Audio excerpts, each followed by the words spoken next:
বগুড়া শহরের সাতমাথার পাশেই অবস্থিত Bangladesh telecommunications company limited BTCL কার্যালয়ের এই দৃশ্যটি আজ বেলা 12:30টার।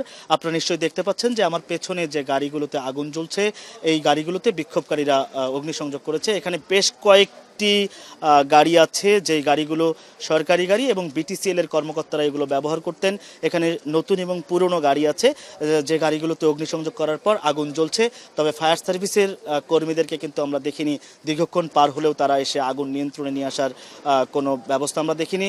অথচ এই বিটিসিএল যেই জায়গাটিতে এখন গাড়িগুলোতে অগ্নিসংযোগ করা হয়েছে, এই জায়গাটির আশেপাশে চারপাশে কিন্তু বাণিজ্যিক এলাকা, আবাসিক এলাকাও আছে এবং এটি ব্যবসা প্রতিষ্ঠান আছে বেশ কিছু। তো এখনও আগুন এখানে নিয়ন্ত্রণে নিয়ে আসার কোনো ব্যবস্থা আমরা ফায়ার সার্ভিসের পক্ষ থেকে দেখিনি।